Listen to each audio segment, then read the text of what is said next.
Hello, good evening दोस्तों। Welcome back to my YouTube channel Afreen online classes. आज फिर मैं आप लोगों के सामने केमिस्ट्री का सब्जेक्टिव क्वेश्चन लेकर के मौजूद हुआ हूं। मुझे उम्मीद है कि आप लोग फिजिक्स का सारा क्लास देखे होंगे। 1 से लेकर 6 चैप्टर तक मैंने बता दिया है। यदि आप लोग नहीं देखे हैं तो हमारे YouTube channel Afreen online classes को सर्च करके वहां से आप फिजिक्स का सारा सब्जेक्टिव क्वेश्चन देख सकते हैं। अभी मैं फिर से यानी 5:30 बजे लाइव आपको आकर के फिजिक्स का ऑब्जेक्टिव बताऊंगा। तो चलिए, इससे पहले हम लोग सब्जेक्टिव पढ़ लेते हैं केमिस्ट्री का। ये किस सब्जेक्ट का है? ये सब्जेक्ट है केमिस्ट्री का। ठीक है, ये सब्जेक्ट केमिस्ट्री का है। चलिए हम लोग वीडियो को स्टार्ट करते हैं, आगे बढ़ते हैं। पहला सवाल आपका, एक लोहे की वस्तुओं को हम पेंट क्यों करते हैं? पहला सवाल आपका ये है कि लोहे की वस्तु को हम लोग पेंट क्यों करते हैं। इनका आंसर है कि पेंट करने से लोहे के पदार्थ का ऊपरी भाग छुप जाता है। लोहे के पदार्थ का ऊपरी भाग छुप जाता है, वह वायु के साथ सीधे संपर्क में नहीं आता है। वह वायु के साथ सीधे संपर्क में नहीं आता है, जिसके कारण उसमें जंग नहीं लगता है। इसलिए पेंट से हम लोहे का उस पदार्थ को जंग लगने से बचा सकते हैं।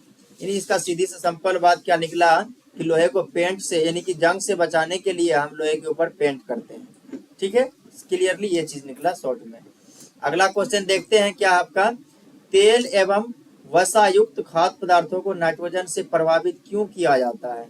यानी कि तेल और वसायुक्त पदार्थों को नाइट्रोजन से प्रभावित क्यों करके रखा जाता है? इनका आंसर है कि तेल एवं वसायुक्त खाद्य पदार्थ को वायुरोधी बर्तनों में रखने से उपचयन की गति धीमी हो जाती है। उपचयन की गति क्या हो जाती है? वो धीमी पड़ जाती है। तेल एवं वसायुक्त पदार्थ को नाइट्रोजन से भी इसलिए युक्त किया जाता है ताकि उसमें उपचयन ना हो ना। अगला क्वेश्चन देखते हैं। ये जरूरी नहीं था क्वेश्चन, जो जरूरी है उसको पढ़ते हैं। ये 3 नंबर का देखिए, कॉपर सल्फेट के विलयन में लोहे का एक टुकड़ा डाल देने पर विलियम का रंग कैसा हो जाता है? विलियन का रंग कैसा हो जाएगा? कॉपर सल्फेट का कोई एक टुकड़ा है, जो लोहे का टुकड़ा है, जिसको कि कॉपर सल्फेट के विलयन में डाल देंगे तो इसका कैसा रंग बनेगा? ठीक है, ये चीज है। इनका पहले हम लोग एग्जाम्पल परिभाषा देख लेते, उसके बाद एग्जाम्पल देखेंगे। जब लोहे की कील को कॉपर सल्फेट के विलयन में डुबोया जाता है तो वह भूरे रंग का हो जाता है। कैसा होता है? जब लोहे की कील को कॉपर सल्फेट के विलयन में डुबाया जाता है तो वह भूरे रंग का हो जाता है। लोहा कॉपर सल्फेट के घोल में से कॉपर को विस्थापित कर देता है। लोहा क्या करता है? कॉपर सल्फेट के घोल में से कॉपर को विस्थापित कर देता है। यानी Fe+CuSO4 इसका क्या है? कॉपर सल्फेट का है ना, फेरस कॉपर सल्फेट हो गया, ये फेरस भी हो गया, इसमें लोहा भी आ जाता है। फेरस कॉपर सल्फेट, और ये बन करके बन जाता है FeSO4। फेरस सल्फेट और कॉपर को ये बाहर कर देता है। मतलब ये कहने का हुआ, कॉपर सल्फेट के विलयन में जब हम लोहा का टुकड़ा डालेंगे तो लोहा कॉपर सल्फेट के साथ रिएक्शन करके वो लोहे कॉपर सल्फेट के साथ रिएक्ट कर जाएगा, यानी कि लोहा फेरस सल्फेट बन जाएगा। कॉपर सल्फेट से क्या बन जाएगा? फेरस सल्फेट, और कॉपर बाहर निकल जाएगा। ये आपका था एग्जाम्पल। चलिए अगला सवाल देखते हैं। उत्प्रेरक से आप क्या समझते हैं? बहुत इंपॉर्टेंट सवाल है कि उत्प्रेरक है ना, कैटलिस्ट, इसको इंग्लिश में कहते हैं कैटलिस्ट किसे कहते हैं, या आप क्या समझते हैं? इनका आंसर है वैसे पदार्थ जो स्वयं रासायनिक प्रतिक्रिया में भाग नहीं लेते हैं। वैसे रासायनिक प्रतिक्रिया यानी वे पदार्थ जो स्वयं रासायनिक अभिक्रिया में भाग नहीं लेते हैं लेकिन प्रतिक्रिया के वेग को बढ़ाते हैं। प्रतिक्रिया के वेग को बढ़ाते हैं या फिर घटाते हैं, उसे उत्प्रेरक कहते हैं। उसे क्या कहते हैं? उत्प्रेरक कहते हैं। उत्प्रेरक की उपस्थिति में बेंजीन के हाइड्रोजन परमाणु का क्लोरीन परमाणु द्वारा प्रतिस्थापन कर दिया जाता है उसका। ठीक है, इनका फिर से आंसर हम लोग देख लेते हैं। उत्प्रेरक कि वैसे पदार्थ जो स्वयं रासायनिक प्रतिक्रिया में भाग नहीं लेते हैं लेकिन प्रतिक्रिया के वेग को बढ़ाते या घटाते रहते हैं, उसे हम लोग उत्प्रेरक कहते हैं। जैसे फेरस उत्प्रेरक की उपस्थिति में बेंजीन के हाइड्रोजन का परमाणु का क्लोरीन परमाणु द्वारा प्रतिस्थापन, ये प्रतिस्थापन विधि को दर्शाया गया है। ये चीज आप देख लीजिए। अगला आपका देखिए, इसका एग्जाम्पल देख लीजिए, इसका एग्जाम्पल देख लेते, उदाहरण क्या दिया हुआ है। C6H6 plus Cl2, C6H6 plus Cl2, यानी बेंजीन को जब क्लोरीन के साथ रिएक्ट कराएंगे ये C6H5Cl प्लस HCl को बाहर कर देगा, यानी बेंजीन प्लस क्लोरीन, और ये बन जाएगा क्लोरोबेंजीन प्लस हाइड्रोजन क्लोराइड। ठीक है, ये हिंदी में यहाँ पे दिया गया है, लिखा हुआ, आप लोग देख सकते हैं।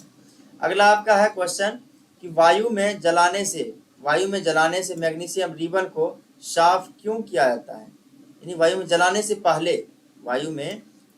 पहले मैग्नीशियम रिबन को साफ क्यों किया जाता है। आपका ये आंसर है, सॉरी क्वेश्चन है आपका। ठीक है, आपका ये क्वेश्चन है, यदि मैग्नीशियम रिबन नाम वायु के संपर्क में रहता है तो उस पर सफेद रंग की मैग्नीशियम ऑक्साइड की परत जम जाती है। यह परत मैग्नीशियम के जलने में अवरोध पैदा करती है, यानी रुकावट डालती है। इसलिए मैग्नीशियम रिबन को पहले रेग मार्ग से साफ किया जाता है। रेग मार्ग, जिसको हम और आप आम भाषा में रेख माल कहते हैं। ठीक है, ये अधिकतर घरों में यानी कि पेंट करने से पहले इसको लगाया जाता है। ठीक है, चलिए अगला सवाल देखते। देखिए, वायु में जलाने से पहले मैग्नीशियम रिबन को साफ क्यों किया जाता है, एक बार और हम लोग पढ़ लेते हैं क्यों किया जाता है। यदि मैग्नीशियम रिबन नम वायु के संपर्क में रहता है तो उस पर सफेद रंग की मैग्नीशियम ऑक्साइड की परत जम जाती है। यह परत मैग्नीशियम के जलने में अवरोध पैदा करती है, इसलिए मैग्नीशियम रिबन को पहले रेग मार्ग से साफ कर दिया जाता है। अगला क्वेश्चन आपका है कि प्रतिस्थापन अभिक्रिया क्या है। प्रतिस्थापन अभिक्रिया क्या है, क्वेश्चन ये है प्रतिस्थापन, इसी से आपका आंसर दिख रहा है। चलिए देखते हैं पहले आंसर हम लोग। वह रासायनिक अभिक्रिया जिसमें अधिक अभिक्रियाशील धातु अपने से कम अभिक्रियाशील धातु को यौगिक के विलयन या गलित अवस्था से विस्थापित कर देता है। यानी कि वैसी रासायनिक अभिक्रिया जिसमें अधिक अभिक्रियाशील धातु अपने से कम अभिक्रियाशील धातु को विस्थापित कर देते हैं, यानी वहां से हटा देते हैं और वहां अपना जगह बना लेते हैं, उसे ही प्रतिस्थापन अभिक्रिया कहते हैं। यानी कि जो अधिक शक्तिशाली धातु है वो कम शक्तिशाली धातु को बाहर निकाल देते हैं, यानी यौगिक के विलयन से उसको बाहर कर देते हैं और वहां अपना जगह बना लेते हैं। ये आपका था आंसर। ठीक है, चलिए इसका देखते हैं एग्जांपल है। Fe plus CuSO4, Fe plus CuSO4 और FeSO4 प्लस Cu, यानी कि फेरस सल्फेट को बना करके कॉपर को बाहर कर देता है। सेम वही उत्प्रेरक का अभिक्रिया दिया हुआ है। इस रासायनिक अभिक्रिया में Fe जो कि अधिक अभिक्रियाशील है वो कॉपर की अपेक्षा उसे विस्थापित करके उसके स्थान पर स्वयं को प्रतिस्थापित कर रहा है। ये देख लिए हम लोग। अगला क्वेश्चन आपका आ जाएगा। अगला क्वेश्चन आपका आएगा, देखिए वियोजन अभिक्रिया से क्या समझते हैं। वियोजन अभिक्रिया से आप क्या समझते हैं। वियोजन अभिक्रिया देखिए क्या कहते हैं। वियोजन अभिक्रिया,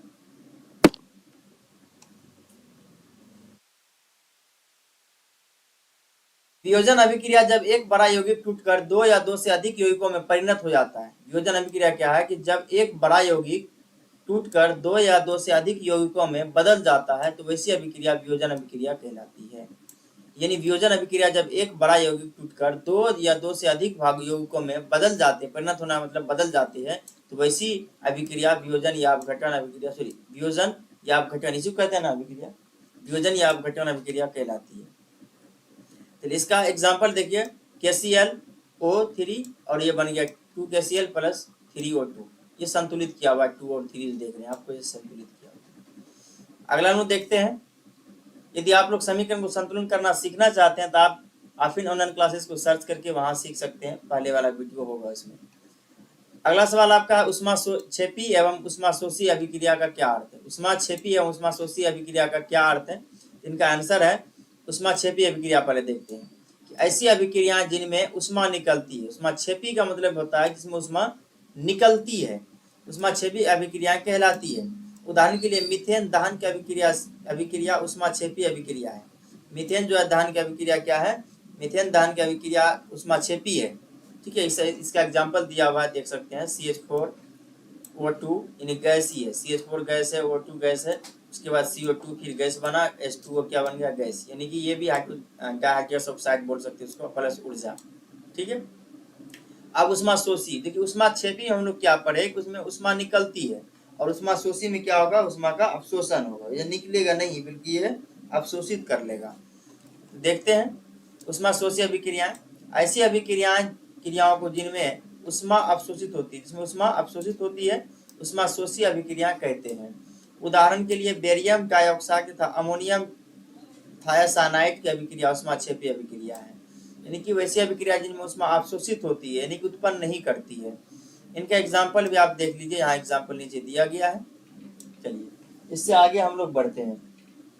तो सवाल आपका अवक्षेपण अभिक्रिया से आप क्या समझते हैं, है ना। ये अवक्षेपण अभिक्रिया से आप क्या समझते हैं, तो इनका आंसर आपका है कि जब दो विलयनों को मिलाया जाता है और उनकी अभिक्रिया से श्वेत रंग के एक पदार्थ का निर्माण होता है। जब दो विलयनों को मिलाया जाता है और उनकी अभिक्रिया से श्वेत यानी सफेद रंग के एक पदार्थ का निर्माण होता है जो जल में अविलय है, यानी कि जल में अनसेलेबल है, यानी कि वो जल में नहीं घुलता है। तो इस अविलय पदार्थ के अवक्षेप को जिस अभिक्रिया में अवक्षेप का निर्माण होता है उसे अवक्षेपण अभिक्रिया कहते हैं। यह आपका था आंसर। आगे बढ़ते हैं हम लोग। इसका एग्जांपल देख लीजिए क्या है। Na2SO4, उसके बाद है BaCl2, उसके बाद BaSO4 और 2NaCl। ठीक है, अगला देखते हैं हम लोग क्या है। यहाँ देखिए Ba2+ यानी बेरियम 2+ तथा SO4 सल्फेट, है ना, सल्फर डाइऑक्साइड भी पढ़ सकते हैं इसको। 2- अभिक्रिया से BaSO4 का अवक्षेप निर्माण होता है। अगला देखते हैं क्वेश्चन क्या आपका कि प्रकाश अपघटन अभिक्रिया से आप क्या समझते हैं। प्रकाश अपघटन अभिक्रिया से आप क्या समझते हैं, ये देखिए आंसर आपका है प्रकाश अपघटन अभिक्रिया। अपघटन या वियोजन वह अभिक्रिया है जिसमें किसी यौगिक के बड़े अणु के टूटने से दो या अधिक पदार्थ बनते हैं जिनके गुण मूल यौगिक के गुण से बिल्कुल भिन्न होते हैं। अपघटन या वियोजन वह अभिक्रिया है जिसमें किसी यौगिक के बड़े अणु के टूटने से दो या अधिक पदार्थ बनते हैं। देखिए हम लोग वियोजन अभिक्रिया पढ़े ना, उन्हीं से रिलेटेड ये भी है। देखिए जिनके गुण मूल यौगिक के गुण से बिल्कुल भिन्न होते हैं। वियोजन या अपघटन एक ही अभिक्रिया है। तो प्रकाश की उपस्थिति में ये विघटित होती है। चलिए देखिए सूर्य प्रकाश, इसका एग्जाम्पल से पता चलेगा, परिभाषा में नहीं दर्शाया गया है। इसका एग्जाम्पल जो दिया गया है ना उसमें दर्शाया गया है प्रकाश ऊर्जा द्वारा अपघटन किस तरह से होती है। देखिए 2AgCl वो सूर्य प्रकाश में मिल रही है और ये Ag+Cl2 दोनों को अलग कर रही है। सूर्य प्रकाश यानी प्रकाश अपघटन अभिक्रिया, जो प्रकाश की उपस्थिति में घटित होती है वो प्रकाश अपघटन अभिक्रिया कहलाती है। अगला क्वेश्चन आपका है कि संक्षारण से आप क्या समझते हैं। संक्षारण से क्या समझते हैं, क्या आप दैनिक जीवन में इनके प्रभावों को देख सकते हैं। इनका आंसर देखिए है कि आप जानते हैं कि लोहे की बनी हुई नई वस्तुएं चमकीली होती है। कुछ दिन बाद वायु में छोड़ दिए जाने पर इसकी सतह पर लालिमा युक्त भूरे रंग की परत चढ़ जाती है। इस प्रक्रिया को लोहे पर जंग लगना कहते हैं। ये प्रक्रिया जो होती है इसी को लोहे पर जंग लगना कहते हैं। यह अभिक्रिया अन्य धातुओं की परतों पर भी होती रहती है और उनका रंग बदलता है। जब कोई धातु अपने आसपास अम्ल, आर्द्रता आदि के संपर्क में आती है एवं संक्षारित हो जाती है तब इस प्रक्रिया को संक्षारण कहते हैं। तो इस प्रक्रिया क्या कहते हैं, संक्षारण कहते हैं। संक्षारण के कारण लोहे की बनी वस्तुएं खराब हो जाती है। देखिए इसको फिर से पढ़ते हैं एक बार हम लोग कि जब आप जानते हैं कि लोहे की बनी हुई नई वस्तुएं चमकीली होती है, ठीक है, इसको जब कुछ दिन बाद वायु में हम छोड़ देते हैं तो उन पर उसकी सतह पर लालिमा युक्त यानी कि लाल टाइप का ये भूरे रंग की परत जम जाती है। इस प्रक्रिया को लोहे का जंग लगना कहते हैं।